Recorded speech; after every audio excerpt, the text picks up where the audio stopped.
જગ્યાએ દેવ ભગવાન સ્વરૂપ દર્શન આપ્યા. તેણે કહ્યું, પૂનમ તું સાચી ભક્ત છે. તારા ઉપવાસ, તારી સેવા, તારો પ્રેમ મને ખૂબ જ ગમ્યો છે.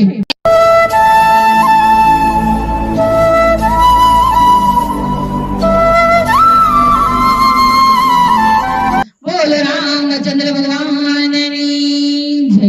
કૃષ્ણ કનૈયા લાલ કી જય. સત્ય સનાતન ધર્મની જય. હનુમાનજી મહારાજની જય. તો ચાલો મિત્રો, આજે આપણે વાર્તા કરવાના છીએ પૂનમની વાર્તા. એક ગામમાં એક દયાળુ ભક્તિપરાયણ અને સાધ્વી સ્ત્રી રહેતી હતી. તેનું નામ હતું પૂનમ હતું. તે દર મહિને પૂનમના દિવસે ઉપવાસ રાખતી, દેવોને પ્રસન્ન કરતી અને નદીઓમાં સ્નાન કરીને પૂજા કરતી. પૂનમનું જીવન અંતરથી સરળ હતું. તે ગરીબ હતી, પણ ખૂબ જ શ્રદ્ધાળુ અને પોતાના જીવત જીવનમાં કોઈ સાથે દુર્લભ રાખતી ન હતી. તે દર મહિને પૂનમના દિવસે સવારે વહેલી ઉઠીને ઉપવાસ રાખીને નદીમાં સ્નાન કરતી, મંદિરમાં જઈને પૂજા કરતી અને સાંજે ચંદ્રદેવને અર્ઘ્ય આપે પછી જ જમતી.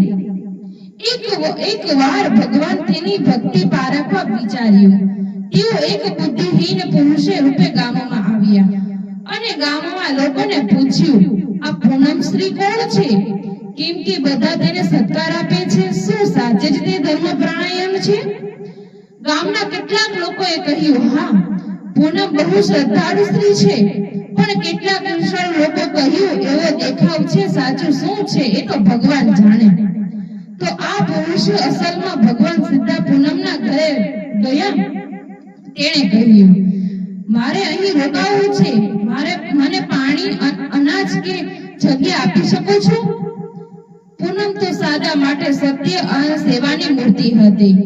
તેણે તરત જ તેના માટે પાણી ભરી આપ્યું, ઘરમાં જે હતું તે જમવાનું આપ્યું અને રાત્રિ રોકાવાની જગ્યા આપી. અકસ્માતે તે પુરુષ અદ્રશ્ય થઈ ગયો અને તેની જગ્યાએ દેવ ભગવાન સ્વરૂપ દર્શન આપ્યા. તેણે કહ્યું, પૂનમ તું સાચી ભક્ત છે. તારા ઉપવાસ, તારી સેવા, તારો પ્રેમ મને ખૂબ જ ગમ્યો છે. તું જે પૂનમના દિવસે કરે છે તે આજે ઘણા લોકો માટે આદર્શ બનશે.